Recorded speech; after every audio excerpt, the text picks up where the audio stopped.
¿Qué tal? El placer de saludarlos en una nueva edición de Politeia, la noche de gala de la política. Buenas noches y bienvenidos. Bienvenidos y realmente pero en el programa de hoy tenemos una gran cantidad de contenidos, temas por supuesto que hacen a nuestra realidad económica, a nuestra realidad social y sobre todo los temas que a usted le preocupan. No le voy a decir nada, pero creo que la doctora Marcela lo tiene bien a dieta, pues ya se prende sin problemas el smoking. Ya no contenemos el aire. Ya llega. Tenemos mucho material el día de hoy, muchos invitados. Realmente mucha cantidad de temas y sobre todo son los de gran actualidad. Fuertes, muy fuertes. Fuertes porque está el ingeniero Alzabé y le va a mostrar en una nota Dante Arbeta que le va a realizar que Tucumán nunca estuvo tan mal como ahora, que alguna vez estuvimos bien y había proyectos y había ideas en esta provincia. Sobre todo situaciones que se pusieron en marcha, una enorme cantidad de alternativas productivas y de los que muchos pusieron sus esfuerzos, muchos quedaron en el camino. Todos por falta de política oficial. Basta de adelantos, vamos a la presentación.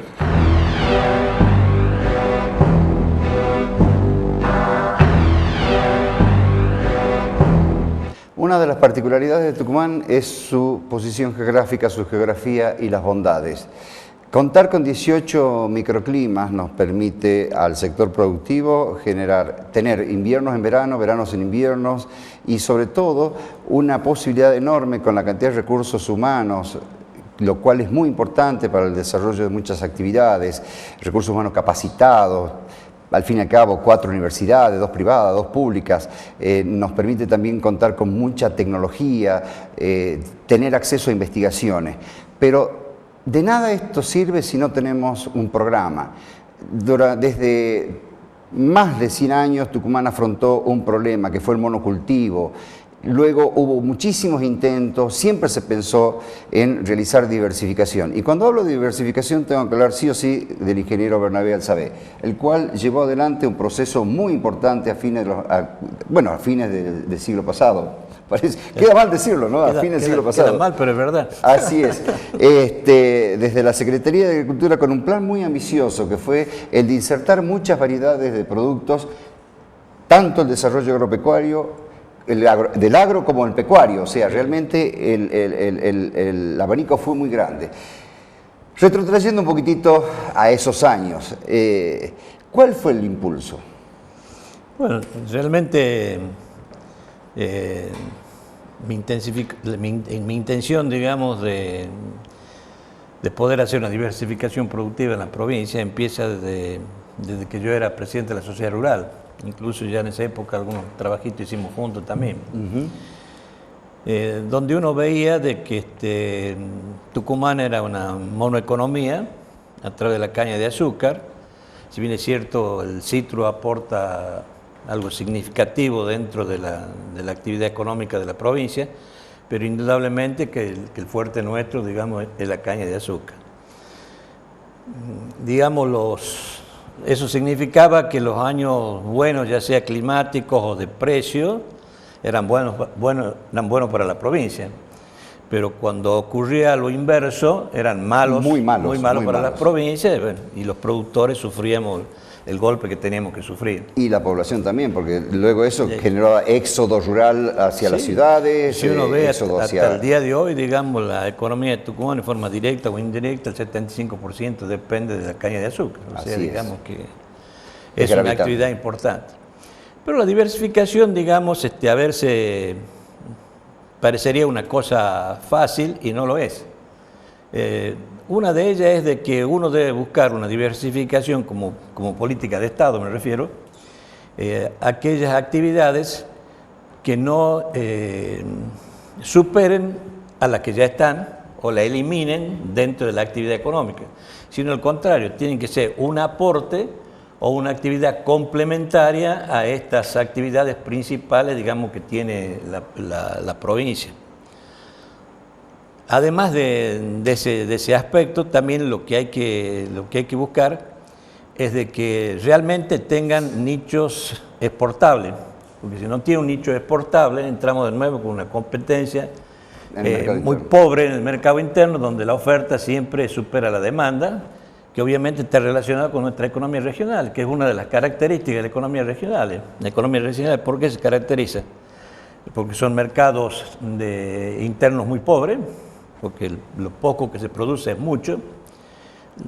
Estamos alejados de los puertos. Esa es otra de las características que tiene. Y bueno, y justamente también a veces los monocultivos, como usted decía, la caña de azúcar, yerba mate o la vid o cualquiera de ellos. Entonces, digamos, cuando uno plantea ese tipo de cosas, hay que ser cuidadoso cuando uno se instrumenta una política de Estado o a través de mi actividad gremial desde la sociedad rural, buscar otras actividades que ayuden al productor. Bueno, en ese momento que usted se refiere, había varias producciones primarias importantes que empezaban a salir. Una de esas era la frutilla. La frutilla en Tucumán se hacía 5 o 6 Yo lo querría parar un poquitito. El tema de la frutilla no es tan solo ya una tarea de gobierno, sino que en su época de estudiante ya había decidido hacer unos plantines y desarrollar la actividad, hasta como productor. Anunció los primeros introductores de frutilla en la provincia, junto con el ingeniero Folk, Rancedo, Mónaco. Tengo una imagen suya entregando frutilla, tratando de que degustación, de que la gente en Tucumán conozca qué era la frutilla en esa época. Sí, incluso en la Plaza Independencia, me recuerdo. Incluso se hacía docencia también en el restaurante para decirle cómo tenía que conservarla, porque uno dejaba la frutilla, la dejaban ahí como una manzana, claro, y al otro día no estaba en condiciones. Entonces, todo ese tipo de cosas había que hacerla. O sea, digamos que no es simplemente una actividad que uno dice, bueno, es únicamente la parte agropecuaria, nada más de producción, sino también está toda la comercialización, la integración de ese cultivo al medio y, por supuesto, buscar la exportación como la buscamos nosotros a la parte de frutilla. Bueno, después la frutilla agarró un esquema mucho más ágil porque entró con la parte industrial. Pero hoy, lamentablemente, tenemos menos hectáreas que otros años, ¿no? O sea, hoy en día está muy golpeada ese sector productivo en particular. En particular. Bueno, así empezó también el asunto de papa semilla con APATUC, que es la Asociación de Papa Semilla de Tucumán, que estaba en el Tafí del Valle. Se hizo gestiones importantes, digamos. Riego, si mal no recuerdo. Sí, riego y además gestiones importantes en el mercado común europeo para poder traer las características de las semillas que ellos mandaban y después la introducción aquí a la Argentina, donde no se olvide que estábamos en esa época en el Mercosur y había mucha competencia también con Brasil. Entonces todo eso hace, digamos, a que realmente el esfuerzo de la política de Estado como la del productor es inmensa para que eso se establezca. Bueno, hay algo que recuerdo es, al fin y al cabo, en ese momento en Tucumán se desarrolló una política de diversificación. Con muy poco dinero se introdujeron una cantidad de producciones enormes. Sí. ¿Cuáles eran las producciones a las cuales...? Ahí hicimos nosotros un programa importante en la estación de Zootecnia María Luisa Hileré, en la invernada. En la invernada, sí. Donde apuntamos, uno, a la economía familiar, que era el caso de los porcinos. Yo hasta el día de hoy me acuerdo de los famosos cuadritos y trabajos de ustedes del diario La Gaceta, en que todo el mundo buscaba el suplemento en la parte de atrás, porque ahí estaba... Sí, venía la diversificación. Venía la diversificación. Bueno, uno de esos fue justamente el arándano. El arándano, entramos ahí. El título se anota en el diario, se llamó Nace una estrella. Claro. Casi, digamos, la tecnología de hoy, más allá de las variedades, por supuesto que existen, y todo lo demás, que son distintas a la época, estamos hablando de hace casi 20 años atrás. La tecnología hoy prácticamente es la misma, con riego por goteo, la parte sanitaria. Pero tuvimos el desarrollo, o sea, nogal. Hubo un desarrollo muy importante. Nogal, el durazno primicia, después la vid, que hoy tenemos el famoso camino turístico del vino. Bueno, varias cosas de esas. Bueno, eso un poco analiza y dice de que la selección de esas actividades, aunque hayan sido pequeñas parcelas demostrativas, que no eran tan chicas, porque en Aranda teníamos 1 hectárea, o sea que no eran tan chicas, ¿no? O el caso también de haber puesto una destilería, ¿no es cierto? Para aromáticos. Para los aromáticos, que también tuvo su desarrollo. Y bueno, a través de eso, digamos, Tucumán logra una diversificación significativa, importante, ayudando, digamos, a la economía familiar y a la vez no compitiendo con aquellas actividades que son realmente la fuerte de Tucumán. ¿Qué futuro tiene la diversificación en este contexto económico? Bueno, en este contexto económico todo se hace difícil, porque si bien es cierto en la década del 90 tampoco era fácil porque los costos eran muy altos. Y había muchos problemas internacionales, claro, contrariamente había a lo que se cree. financiación, pero nosotros teníamos una competencia tremenda con Brasil, donde por ejemplo la parte de cerdo sufrió tremendamente, la parte de láctea, la avícola. ¿Por qué? Porque si bien es cierto nosotros hemos desarrollado una buena tecnología con buenos créditos, pero al tener la famosa convertibilidad nos sacaba de los mercados internacionales. Entonces era más fácil que entren los huevos de Brasil, la leche de Holanda o donde fuese, descargaban, me acuerdo, en el mar, descargaban a los barcos la leche. O sea, digamos que si uno no tiene una política acorde que guía hacia la producción, es muy difícil establecerla, por más buena voluntad que se ponga, digamos, desde el productor. Los costos por hectárea, digamos, o las unidades básicas, las unidades mínimas económicamente rentables, ¿han variado desde esa época o hoy se necesita más superficie? Tremendamente. Hoy casi todos los cultivos, hasta la caña de azúcar, se transformó en una economía de escala. Es tan poco el ingreso que usted tiene por hectárea que si no tiene una superficie importante de ese cultivo, claro, directamente no es productor. Desaparece. Entonces, para poder tener ganancias tiene que ser una superficie más o menos significativa dentro de esa actividad. Sirva como ejemplo el caso de los pequeños y medianos productores de caña de azúcar, que antes un productor de 10 hectáreas, 15 hectáreas, un productor... Sí, mantenía una familia. Mantenía una familia y vivía muy bien. Hoy un productor de 10 hectáreas es nada. Hoy se tiene que hablar por lo menos de 100 hectáreas de caña como para tener una unidad económica razonable. O sea, en realidad esto es un producto de la desregulación. O sea, realmente se dejó al azar. Hay muchas actividades que nacieron. La palta, por ejemplo, en el caso de Tucumán. Tuvimos un desarrollo muy importante y en estos años también tenemos altibajos. Así es. Si fuesen los altibajos, digamos, por las condiciones agroecológicas, por supuesto, ¿no? Pero si tuviera altibajos en función económica por los precios internacionales o por precios de mercados limítrofe, bueno, habrá que acomodarse el cinturón porque siempre es la oferta y la demanda un poco desequilibra.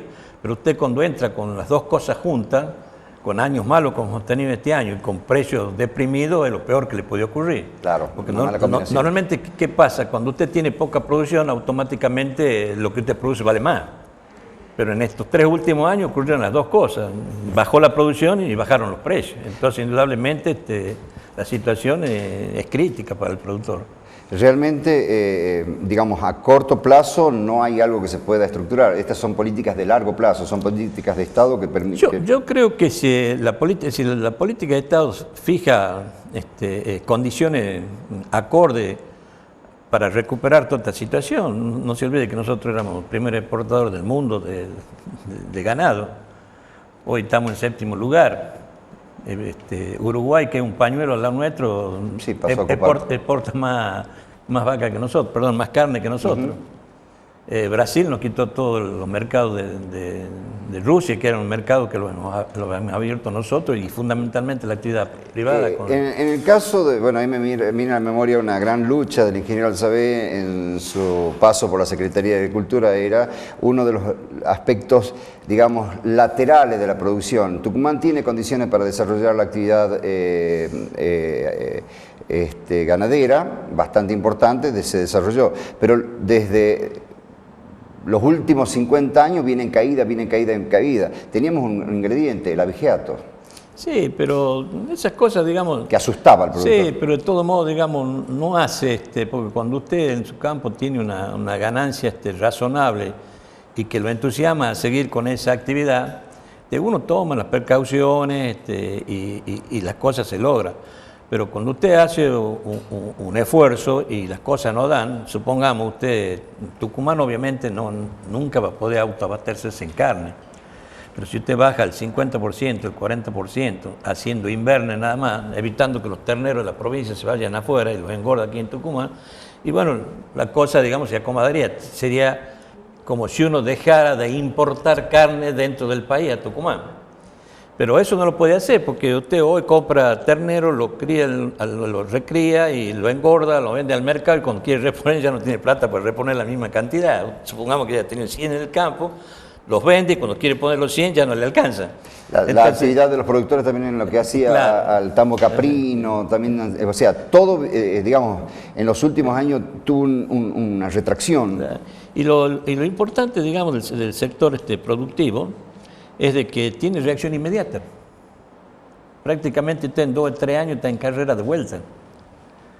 Que es lo que ocurrió, digamos, en el 2001. Como termina el proceso de la década del 90 y empieza el 2001, teníamos claro, muy buena tecnología, porque habíamos tenido la apertura de los mercados internacionales con una muy buena tecnología, con buenas maquinarias, y se nos abrieron los mercados al irse el tema de la convertibilidad.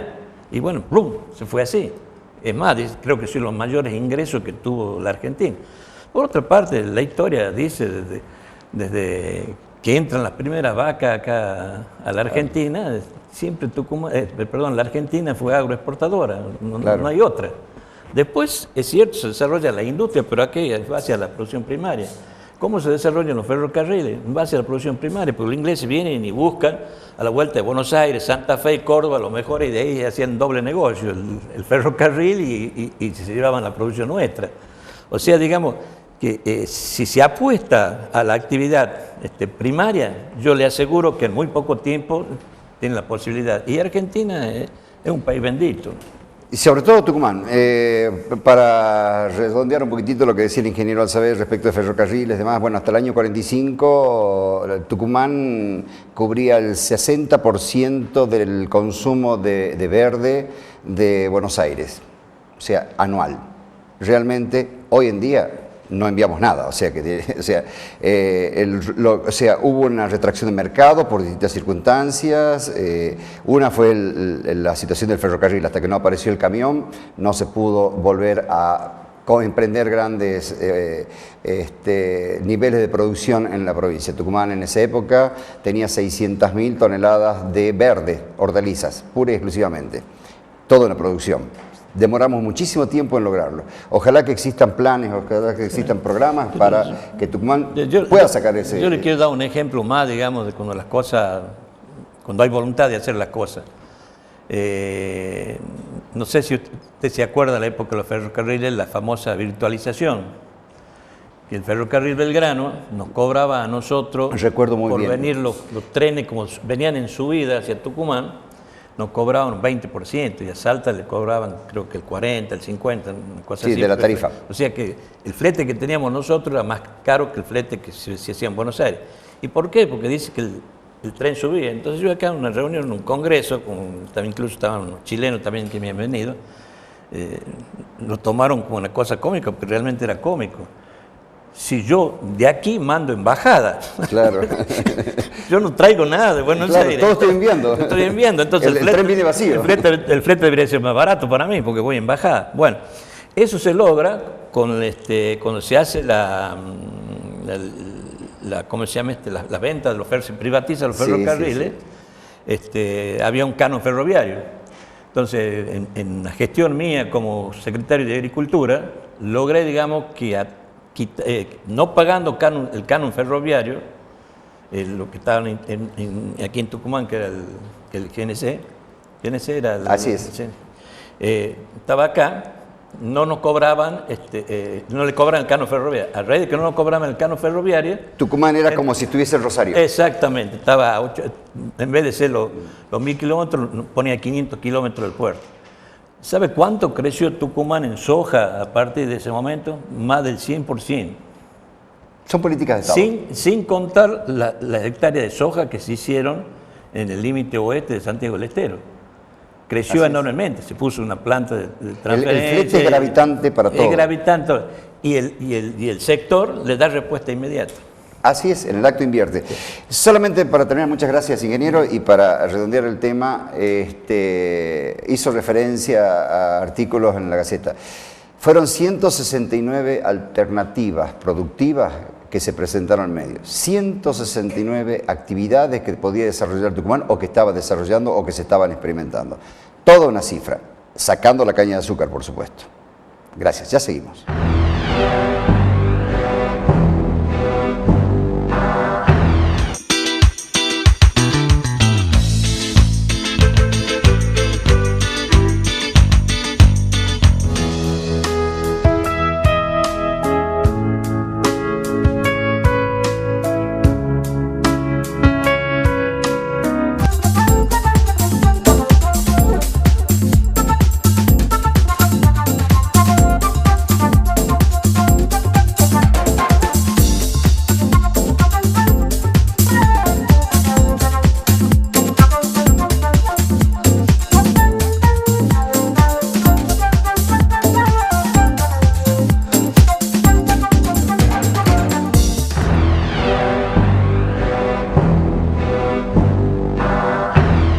Seguimos en Politeia, la noche de gala de la política, y en esta oportunidad tenemos acá en la mesa a José Avellaneda, secretario general del Sindicato de Luz y Fuerza, discutido, porque estas elecciones fueron bastante complicadas, pero parece que la justicia está sacando las complicaciones. ¿Qué tal, José? ¿Cómo te va? Buenas noches, bienvenidos a Politeia. Buenos días, buenas noches a todos y gracias por esta entrevista. Decía yo, fueron unas elecciones que vinieron bastante complicadas, pero se hicieron. Ustedes ganaron, no se les reconoció el triunfo, se pasó a la justicia, cautelares, presentaciones. Al día de hoy, ¿qué dijo la justicia? Bueno, al día de hoy, en realidad esto nosotros nos notificamos el día 25 de septiembre. La justicia, a través de la Cámara Federal de Tucumán, determinó hacer lugar a todos los recursos de apelación que nosotros hicimos, como lo hizo el Ministerio de Trabajo, que nos acompañó el Ministerio de Trabajo, realmente diciendo que las elecciones habían sido hechas de acuerdo al estatuto y a las normas legales vigentes, que todo estaba hecho dentro de la normalidad, y nos apoyó de tal manera que nos emitió la certificación de autoridades, si bien es cierto provisoria por 3 veces, y luego de habernos emitido la primera certificación de autoridades, el día 22 de agosto la Cámara resolvió sacar una medida cautelar que, si bien es cierto para nosotros y de acuerdo a lo que nosotros tramitamos y recorrimos pasillos de distintos asesores legales, era extemporáneo, era realmente una situación por la cual no debería haber pasado esto, pero bueno, seguramente algunas cosas se escribieron, no diciendo la verdad realmente.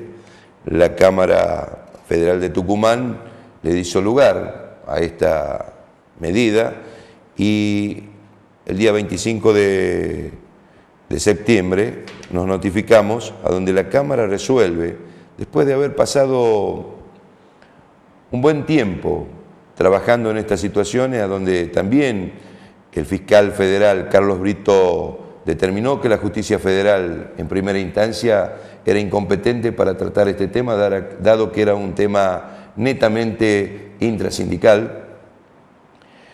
La Cámara Federal en primera instancia, a través del juez Beja, en principio acató la medida del fiscal federal y declaró incompetente, inclusive mandó a archivar. Pasados 5 o 6 días, ante una apelación a esa medida en primera instancia, el mismo juez que dictaminó haber hecho caso a lo que el fiscal había dicho en su momento, dictaminar que la Cámara Federal era incompetente, se volvió y retrotrajo todo y dijo que la Cámara Federal era competente. Sugerente, ¿no? Sí. Sugerente. Pero luego el mismo fiscal Carlos Brito se presentó ante la Cámara Federal diciendo exactamente lo mismo que la Cámara y que la justicia federal, en principio, era incompetente para el tratamiento de un tema intrasindical, aduciendo varias jurisprudencias realizadas y que el único organismo que debería haber tomado el tema después de haber competente para tratarlo, terminado la instancia administrativa, que es el Ministerio de Trabajo, quien debe controlar a los gremios y a las distintas situaciones gremiales, se podía haber recurrido a la Cámara Nacional de Apelaciones del Trabajo. Nunca se hizo así, se hizo de la manera esta, que para nosotros resultó, digamos, llamativo, claro, pero bueno. Esta Cámara Nacional del Trabajo para eso está. Para eso está, casualmente está para eso. Y el Ministerio de Trabajo también está para controlar toda la acción de los gremios y el desarrollo de este proceso eleccionario, como lo hizo, porque vino gente de Buenos Aires a controlar el proceso eleccionario. Estuvieron veedores del Ministerio durante la votación. Yo cubrí ellos mismos llevaron la documentación y a través de eso nos dieron la certificación de autoridades.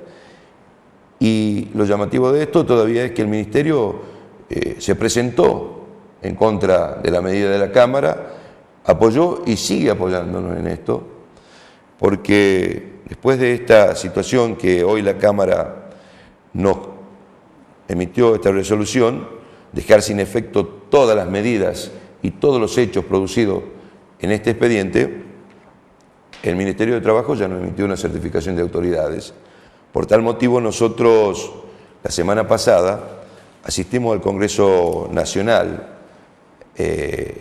Extraordinario de Federación Argentina de Trabajadores de Fuerza, donde se eligieron nuevas autoridades. Y no hicimos un acto de presencia. Estuvimos activamente trabajando dentro de ese Congreso, nosotros con nuestros 5 congresales, como corresponde a nuestro gremio de acuerdo a la cantidad de afiliados que tenemos. ¿Y qué dice la Federación? La Federación está con nosotros, las anteriores autoridades y estas autoridades. Están totalmente convencidas que lo que nosotros hemos hecho, lo hemos hecho bien y dentro de los parámetros normales, legales, como corresponde. Es por ello que Federación a nosotros nos apoyó con todos sus asesores legales. Y hoy mismo, a pesar de que nosotros tenemos acá contratado un asesor legal como es el doctor Arnaldo Ahumada, en Buenos Aires nosotros tenemos a través de Federación, a través del doctor Oscar Revenstein, que está trabajando desde allá, asesorando acá y trabajando allá en el Ministerio de Trabajo con respecto a nuestra situación. En el medio ustedes tuvieron que pelear los fondos sindicales. Tuvieron que hacer movilizaciones.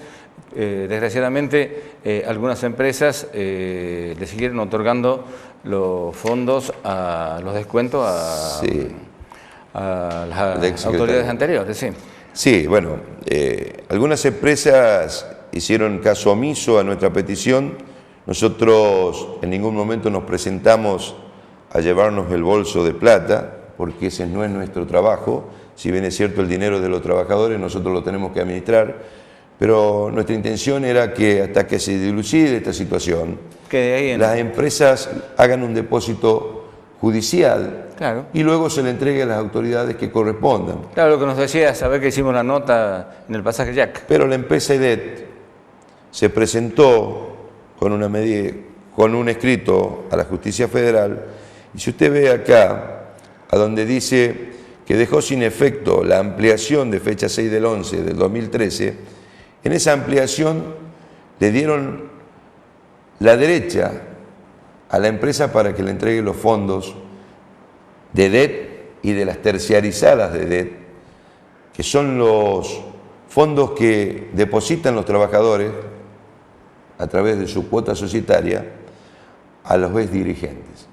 Eso lo vino recibiendo él. Hay otras empresas que hicieron todo lo contrario. Se presentaron en la justicia, en lo laboral, en lo federal primero y luego en lo laboral, y determinaron hacer depósito a través de la judicial. Ese dinero y está ahí todavía. Esos fondos están ahí. Están ahí. Hoy lo tendremos que tramitar como corresponde, con el desistimiento de ellos mismos y con el trabajo de nuestros asesores legales a los fines de recuperar esos fondos. Pero EDET y las terciarizadas de EDET siguieron entregándole los fondos, como así también el dinero de los compañeros afiliados jubilados del ANSES.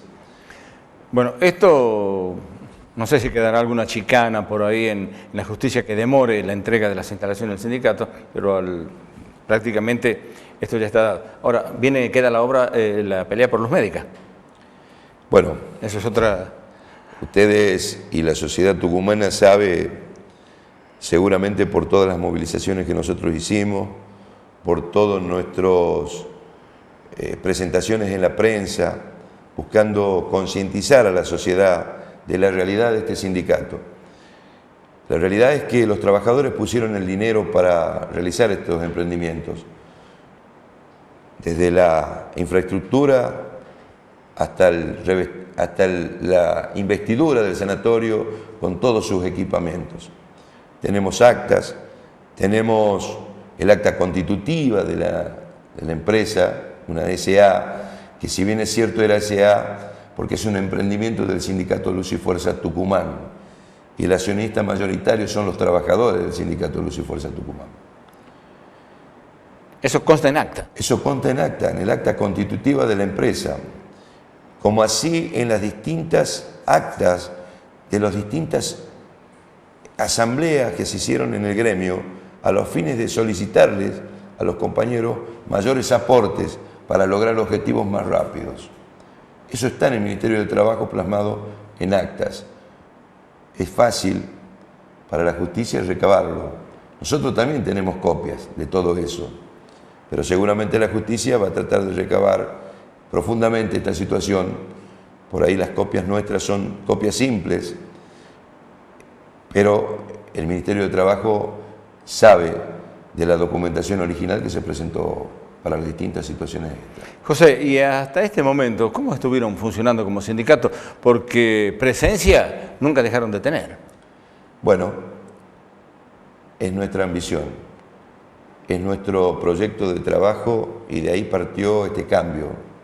Nosotros hemos decidido en algún momento cambiar, que se produjo a la vista de los trabajadores y a la vista de la sociedad tucumana ese 29 de abril de 2013, donde se realizó la asamblea de convocatoria a elecciones y los compañeros eligieron su propia junta electoral y luego eligieron sus propios dirigentes.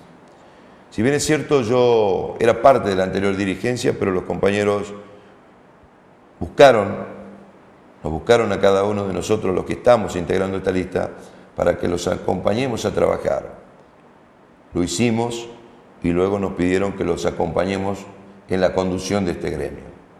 El compromiso es muy grande porque el cambio es realmente bastante grande. Un giro de 180 grados por lo menos. Es trabajar realmente para los trabajadores y que los trabajadores tengan la libertad de hablar y de expresarse con el respeto, como debe ser ante las autoridades de la organización gremial y las actuales autoridades, responder a las necesidades de los trabajadores.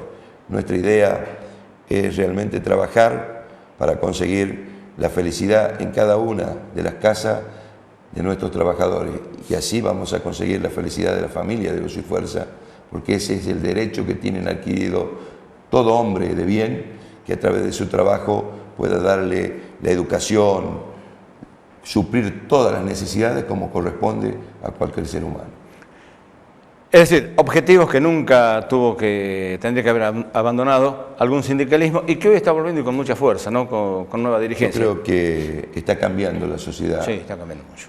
Y no tan solo en Tucumán, y no tan solo en Luz y Fuerza. Ahí tengo un dirigente que va a estar después de ustedes, que es símbolo de ese cambio.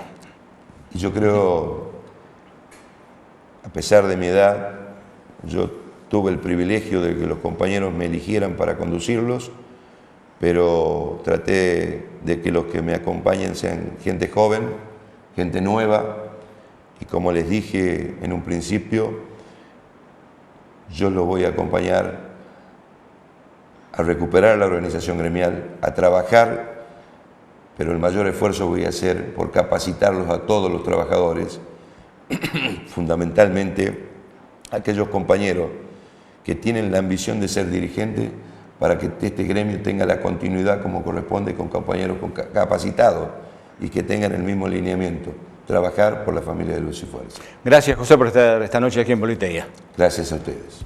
Pausa.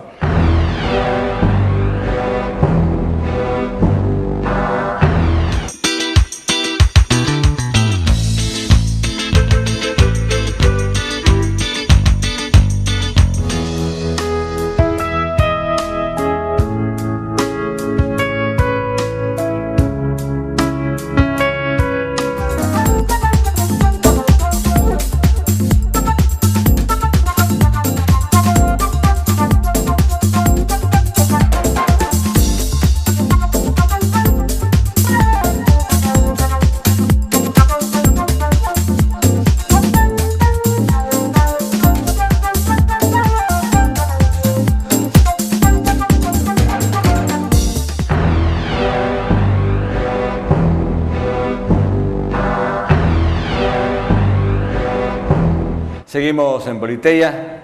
Antes de presentar al invitado, quiero decirle que para mí, una de las mejores cinturas políticas que dio Tucumán en los últimos tiempos.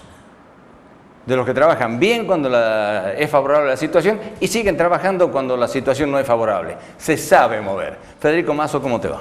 Buenas noches.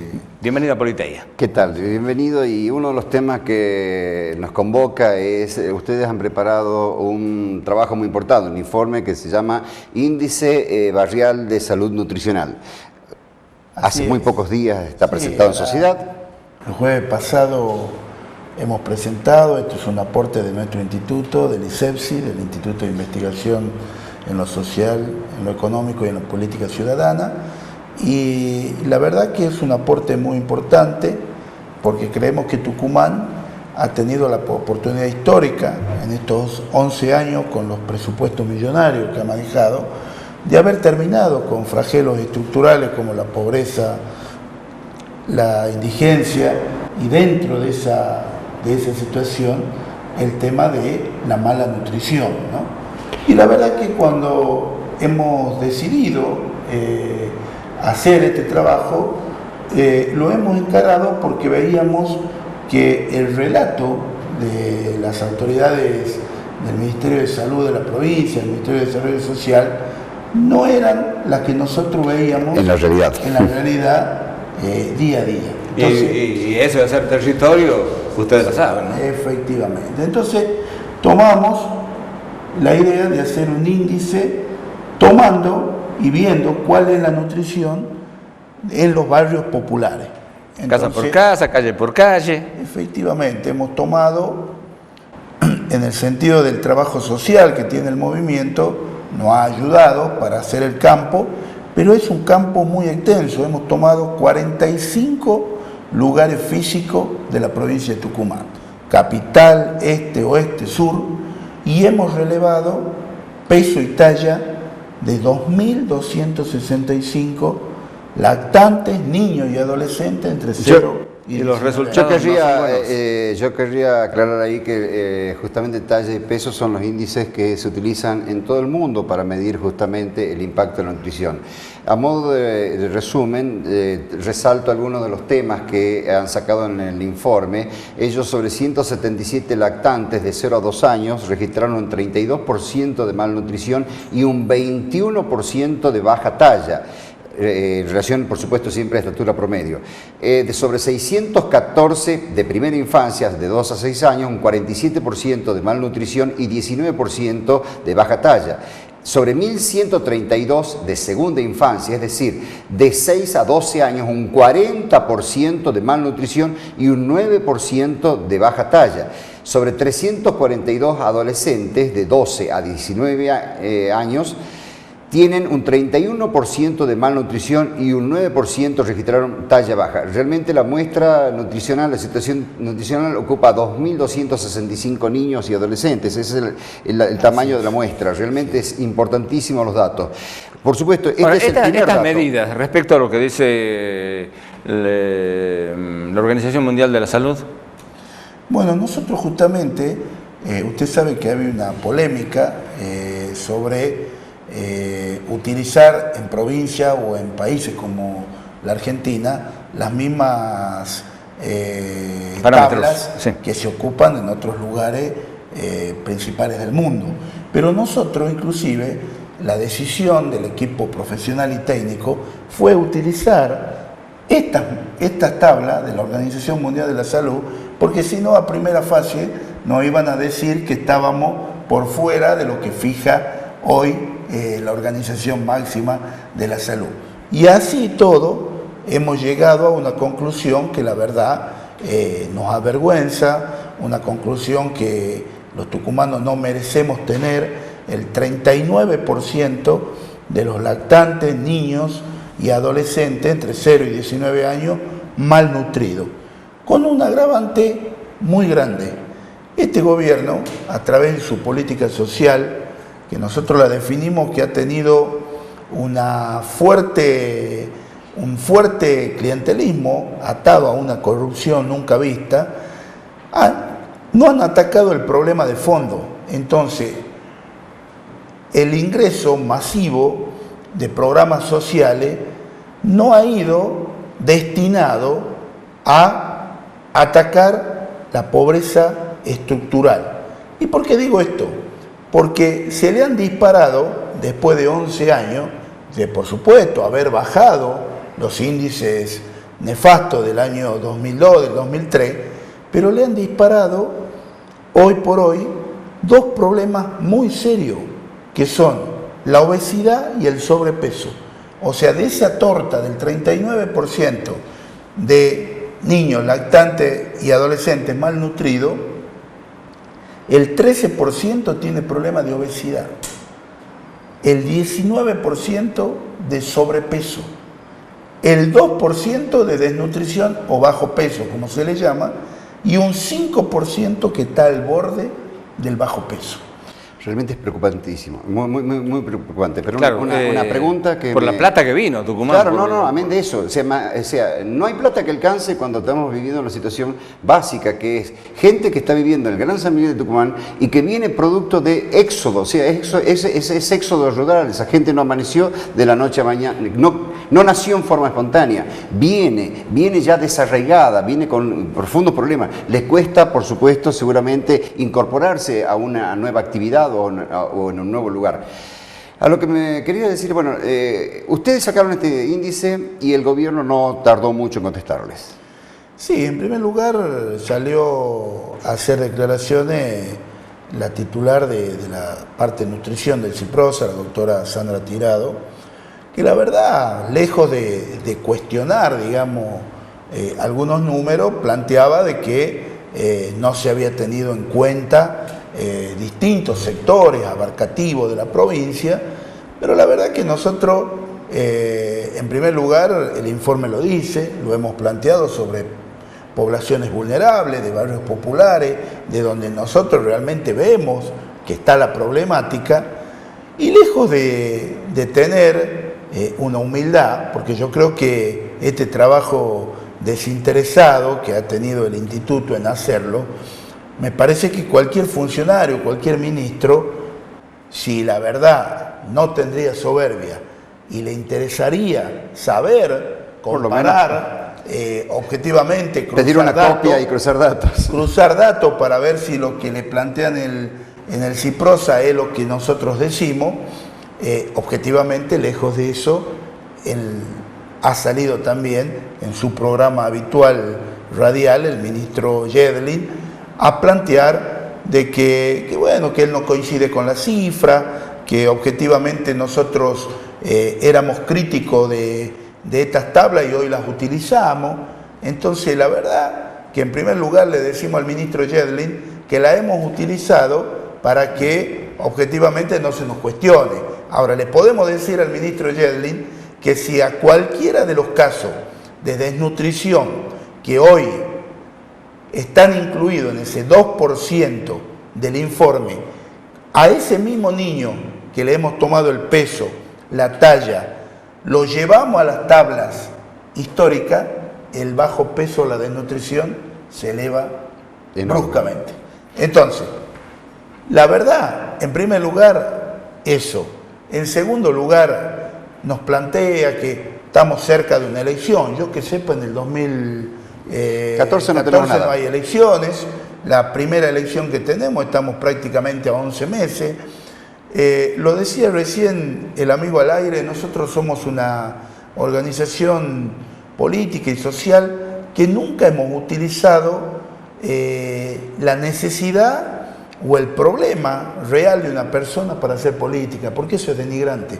Entonces, la idea de este informe no era vendérselo a nadie, sino lo hemos presentado en una universidad, le hemos agradecido a los profesionales, a los técnicos, a los referentes de los más de 45 centros comunitarios que han trabajado, que han tenido que aguantar presiones de los punteros políticos del oficialismo que presionaban para que la mamá no mande el día de la medición a ese niño de 1 año, de 2, de meses o de 12 años a tomar la leche en el merendero. La verdad es que yo escuchaba atentamente hoy esto de lo que es el relato y lo que es la realidad. Me parece que esto trae aparejado eso. Por eso hemos decidido concurrir a Casa de Gobierno.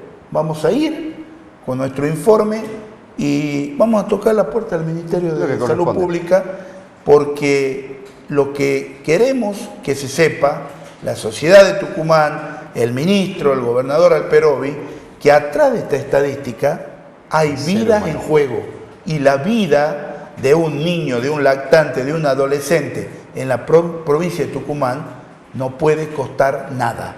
¿A la iglesia?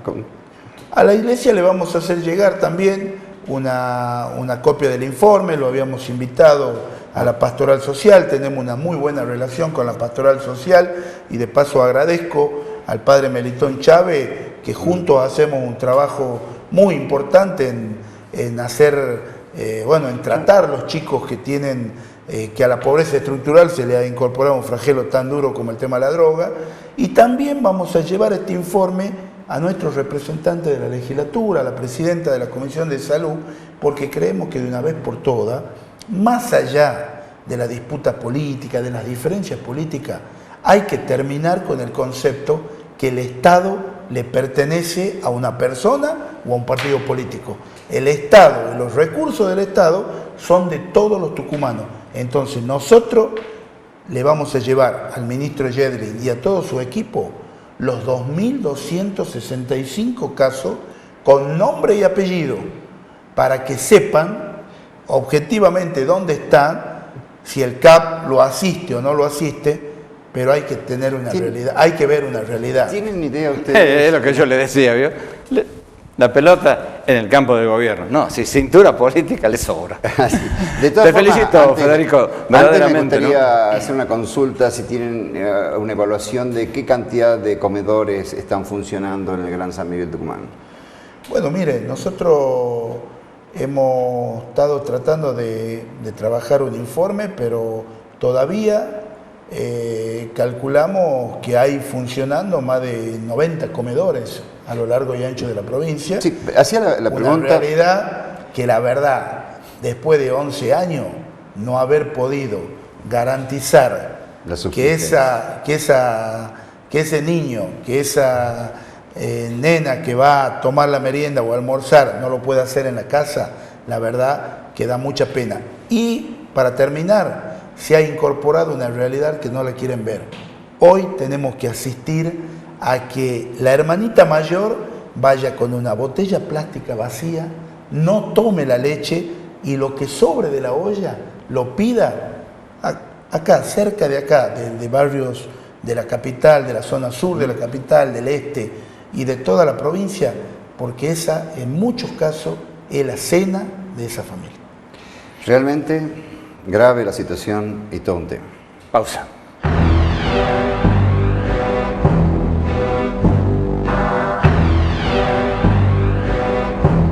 AME, Asociación de Médicos Empleados, logró una buena recomposición salarial. Lo informa el doctor Luis Alori. Cuya primera discusión se hizo en el año 2002 y de allí todos los años, dentro de lo posible, porque no siempre es fácil reunir a la otra parte interlocutora, AME lo actualiza este convenio colectivo de trabajo que establece pautas laborales y pautas remunerativas para aquellos colegas que trabajan en el sector privado de la salud, es decir, clínicas, sanatorios, prepagas, obras sociales, sistema de traslado de personas en ambulancia, y nosotros terminamos de discutir esta última actualización en marzo de este año. Fue enviada para homologación al Ministerio de Trabajo de la Nación y mediante la resolución homologatoria número 1335 del 2014, el Ministerio de Trabajo, Empleo y Seguridad Social de la Nación lo homologa este convenio con pautas remunerativas actualizadas que en nuestro modo de ver son interesantes porque establece un básico, digamos, de 15.360 pesos para la jornada laboral completa, es decir, para aquellos que trabajan 6 horas o más por día, y significan más o menos 80 pesos por hora.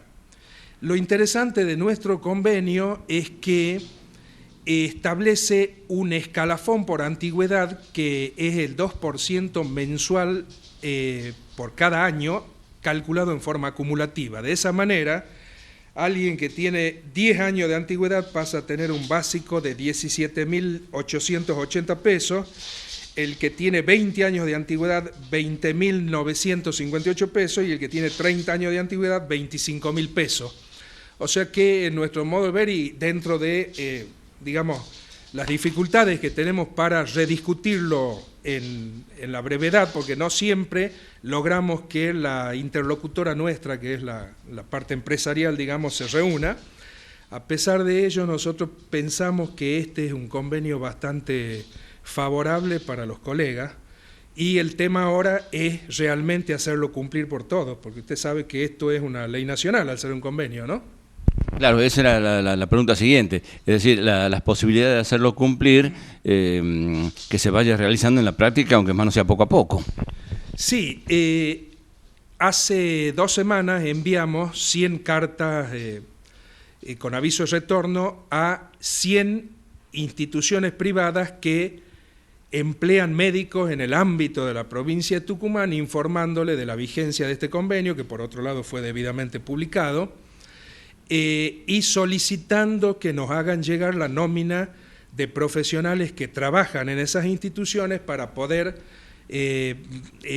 hacer las inspecciones correspondientes y ver que se cumpla el convenio por un lado, y ver por otra parte que usted sabe que hay mucha relación de dependencia encubierta, ¿no es cierto? Entonces, hay colegas que están cumpliendo horarios, están recibiendo instrucciones por parte del empleador y figuran como monotributistas y dan un recibo como contraprestación de servicio. Nosotros queremos que eso se minimice, deje de ser, porque es gente que está trabajando realmente en relación de dependencia y tienen que tener los beneficios de este convenio, ¿no?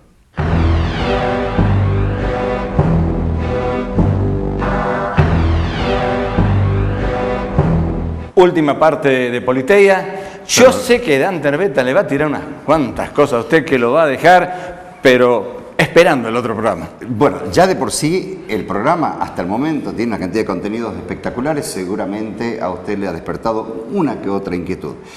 Pero vamos al tema político, porque está la olla realmente en ebullición. Creo que es un momento muy importante y sobre todo trascendente. Yo diría, si tuviese que hacer una descripción, en estos momentos el alperovichismo está, como decía en algún momento usted, es como una carrera de Fórmula 1. Todas las vueltas perdió un segundo, pero parece que se le está por pinchar la rueda, porque si hay un anuncio que se concreta en los próximos días referido a una presentación en sociedad de Massa Cano para la provincia de Tucumán, porque están haciendo acuerdos en distintas provincias, ya tenemos la experiencia en Jujuy y parece que se viene. Hay una antesala.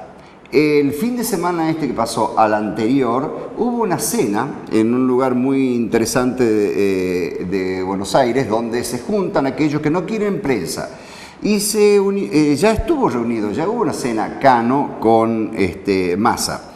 El problema fue, y por eso hubo que apurar los tiempos, que en la mitad de la cena se supone que no había nadie, sonó un teléfono y era Tinelli que decía, ¿qué estás haciendo con el radicalismo? O sea, ya la noticia trascendió, la información se fue, ¿y qué ocurrió? Y bueno, se precipitaron los tiempos y viene toda esta campaña de anuncios de cómo van a ser las distintas alianzas que se van a ir presentando en Buenos Aires. La prueba se vivió en Córdoba, en la unión del PRO con la Unión Cívica Radical. Bueno, acá la Unión Cívica Radical evidentemente va a hacer una apuesta fuerte de Massa unión con Cano. Con Cano. Y anda el mellizo Orellana y está. Claro, pero automáticamente en columna muchos que ya tenían el sí quiero con Massa. Entonces, las perspectivas para el alperovichismo son realmente muy complicadas, y al punto tal que en las últimas reuniones que hubo de la fórmula, ¿cuál? Mansur Caldo, hubo muchísimas, pero por ejemplo, para citar alguna fórmula, o sea, por lo menos la fórmula de esta semana. Exacto, en la fórmula que pretende ser, ellos han iniciado una campaña en la cual, por ejemplo, la amenaza a los invitados es, señores, si perdemos esta, ustedes van a ir presos, a ustedes los van a perseguir. En ningún momento asumen, porque además el mensaje es nosotros estamos salvados, porque nosotros vamos a tener un lugar en la legislatura, así como suena, así lo están diciendo don Mansur, poco democrática la posición, pero bueno, esta es la posición. ¿Qué ocurrió en esta semana? Nuevos planes. Han incorporado un plan que incluye de 18 a 60 años le pagan 1.500 pesos. Confeso por la fórmula esta, Jaldo Mansur, en la que esos 1.500 pesos son indiscriminados. Por ejemplo, en Tafí Viejo solo se distribuyeron hasta el martes que pasó, 16.000 planes. Simplemente no había que llevar nada, había que llevar las condiciones, por aquí la tengo, es la negativa del ANSES y una fotocopia del DNI. Con eso suficiente ya tenían acceso al plan. Ya está planeado. Ya está planeado. La excusa es que gracias a este plan se van a evitar los saqueos de noviembre y diciembre tradicionales para la época acá en Tucumán. Realmente, no sé, bueno, ojalá que no tengamos saqueos, pero están condicionando realmente desde el gobierno la cuestión de que, señores, si perdemos las elecciones, los que van presos son ustedes. Y hablando de saqueo, la situación en la policía no está nada bien. Está bastante complicada y sobre todo hay problemas de seguridad muy importantes y encima hay un reclamo en puerta, seguro. Bueno, es voz populi de que se está pidiendo un aumento de 40% aproximadamente de su escala salarial y el gobierno, por supuesto, su posición es que, bueno, pero si a ustedes damos, ¿qué hacemos con el resto del gobierno? Lo dejamos descansar al televidente. Demasiado por esta semana. Volvemos el próximo jueves, siempre a las 23. Politeia, la noche de gala de la política. Alberto Ríos, Dante Herbeta. Hasta luego.